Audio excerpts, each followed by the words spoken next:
नमस्कार बंधुगण आमर सांविधानिक विधि व्यवस्था अनुसार विधानसभा वर्ष को 60 दिन चलवाटा हूँ मैंडेटोरी निश्चित 60 दिन चलवा कथा किंतु आमे प्रिवियस को जीवानी ए नुआ नुआ आसवा ये जो विधानसभा एमएलए माने प्रश्न कर विभिन्न बाबद प्रश्न कर मंत्री उत्तर दौरान यहाँ हाउस भीतर कथा हाउस बाहर जदि आम देखा विभिन्न पान दुकान छक बजार जो देखा कौन ना सरकारी कर्मचारी सब खाईगले नहीं गले ये कले से अति मात्रा कुछा रटना कर नकवा बरम भल ताहले आज आम समीक्षा करवा राजकोष को लुट करुचे किए तारी ऊपर आज मत मोर मंतव्य आपण कथाटा हूँ एवं आम सप्लीमेंटारी बजेट बसला बा जोटा शीतकालीन अधिवेशन तार कार्य दिवस थिला 29 दिन कार्य दिवस मध्यरु मात्र 11 दिन है बाकी जो 18 दिन रहा किसी कारण विदाउट एनी कारण किसी कारण नहीं तांकर सरीगला विधानसभा अनिर्दिष्ट काल पे मुलतवी रहीगला मात्र 11 दिन चिंता करता 11 दिन काम कले माने विधानसभा बसला 18 दिन पड़े किंतु आज देखला बेलू समस्या भितर समस्या उपर समस्या नदी हो पड़ी आज भी देखिए विधानसभा समय बहु आंदोलन करथिले आंदोलनकारी आज भी धारणा दे बसचंती आमर इंजीनियरिंग जो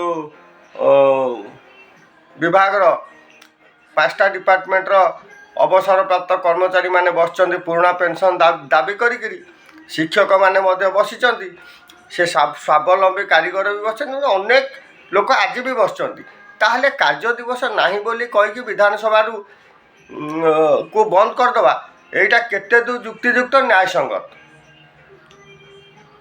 ये विचार आपणकर द्वितीय आम आसवा कौन ना यही जो आमर चलला 11 दिन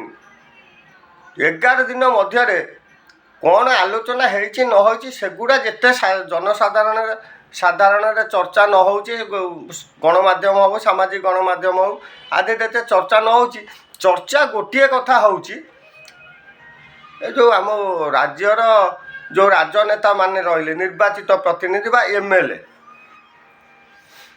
ताकर भत्ता 3 गुण बढ़ीगला चिंता करंतु 3 गुण बढ़ीगला आ भीतर भी राजनीति अच्छी कहि राजनीति अच्छी कहि जो 3 गुण बढ़ीगला ताहले मु आगुरी कही विकास मुखी राज्य रे विकसित राजनेता पार्ट 1 थिला पार्ट 2 रे कही जे जातीय स्तर रे 1 नंबर रे होची हमर पॉलिटिकली लीडर को तृप्ति करिवारे 1 नंबर होची आम राज्य ओडिशा 1 नंबर से गला द्वितीय पार्ट रे कही कौ राज्यर केते ताकू मध्य कही आज आसबि आज पार्ट 2 सॉरी द्वितीय तृतीय एटा पार्ट 3 आपरे पार्ट 4 आसो पार्ट 3 रे आज मुझे आपको कहबी कौन ना विधायक मानकर दरमा है केते नुआ दरमा ना मासुक है 3,45,000 मासुक मासक 30 दिन रे से 3,45,000 टका नेबे तबे तो अन्य सरकारी सुविधा सुजोग अच्छे मुझे को जीविनी केवल दरमा कहूँ जदि से दरमा कहती दरमाटा गोटे वेतन आम धरिबा तेणु विधायक हिसाब से माने मासुक जदि 3,45,000 नियंती ताले दिन को पड़ला केते 11,500 ଟଙ୍କା। ଚିନ୍ତା କରନ୍ତୁ ଦିନକୁ ତାଙ୍କର। ତାହେଲେ ଘଣ୍ଟାକୁ ପଡ଼ିଲା କେତେ ନା 480 ଟଙ୍କା। ଗୋଟେ MLA ଆମ ଦ୍ୱାରା ଭୋଟ ପାଇବ, ନିର୍ବାଚିତ ହୋଇକି ଯିବ, ଆମମାନଙ୍କର ସୁଖ ଦୁଃଖ ବୁଝିବ, ଆମମାନଙ୍କ ସମସ୍ୟାକୁ ନେଇ ବିଧାନସଭାରେ ଆଲୋଚନା କରିବ, ସରକାରଙ୍କ ଦୃଷ୍ଟି ଆକର୍ଷଣ କରିବ। ସେଥିପାଇଁ ତାର ଘଣ୍ଟାକୁ ହେଉଛି 480 ଟଙ୍କା। ତାର ଘଣ୍ଟାକୁ ପାଉଣା ସେ ସରକାରଙ୍କ ପାଖରୁ ନେଉଛି। ଠିକ୍ ସେହିପରି ଭାବରେ ମୁଖ୍ୟମନ୍ତ୍ରୀ 3,74,000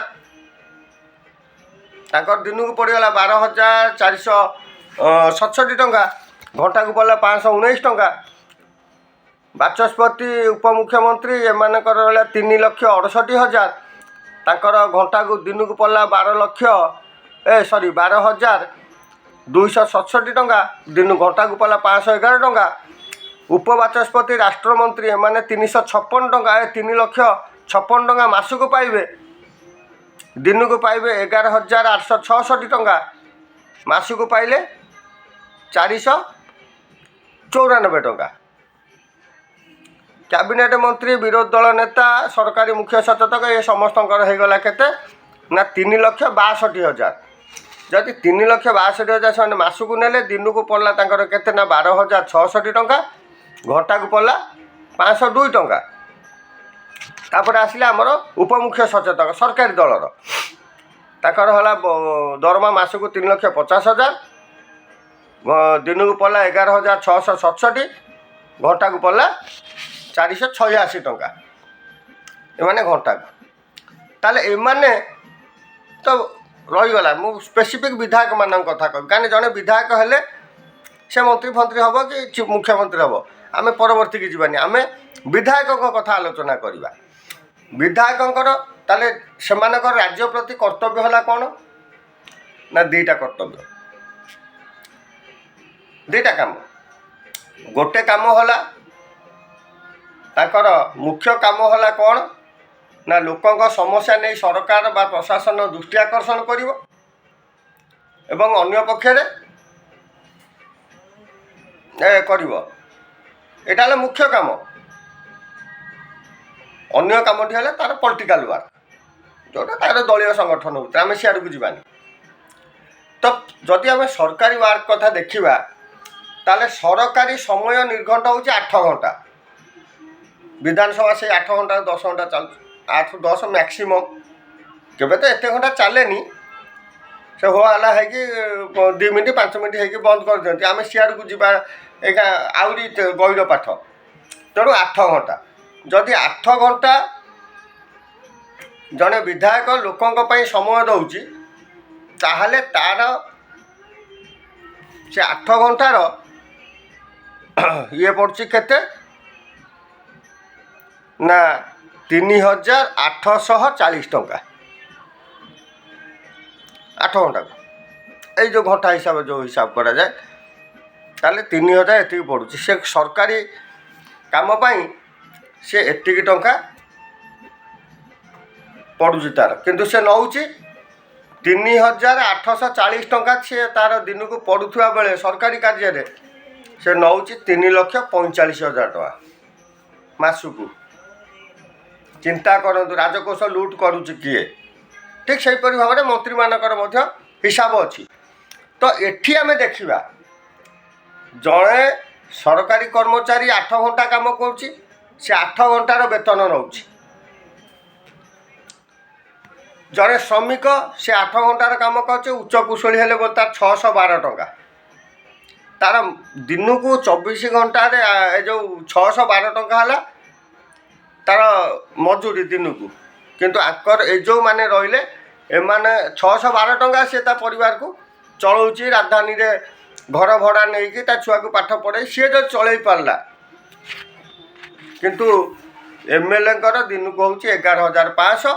ତା ଦେହରେ ନା ଅଛି ଘର ଭଡ଼ା, ନା ଅଛି ମାନେ ଆଉ ଆନୁଷାଙ୍ଗିକ କ'ଣ, ସେଗୁଡ଼ା ସବୁ ସରକାରୀ ସୁବିଧା। ଏଇଥିରୁ ଚିନ୍ତା କରନ୍ତୁ ରାଜକୋଷ ଲୁଟ୍ କରୁଛି କିଏ। ପୁଣି ଯେଉଁ ପେନ୍ସନ୍ ଅଛି ସେଇଟା ପରବର୍ତ୍ତୀ ଯେଉଁ ପାର୍ଟ 4ରେ ଆସିବ। ଏବଂ ପାର୍ଟ 4 ଜାତୀୟ ସ୍ତରର କିଛି ଡାଟା ଆଣି ମୁଁ ଆପଣଙ୍କ ପାଖରେ ଉପସ୍ଥାପନ କରିବି। ଆଜି ପାଇଁ ଏତିକି, ରହିଲି। ଜୟ ଜଗନ୍ନାଥ, ବନ୍ଦେ ଉତ୍କଳ ଜନନୀ, ଇନ୍ କ୍ଲବ୍ ଜିନ୍ଦାବାଦ। ଧନ୍ୟବାଦ।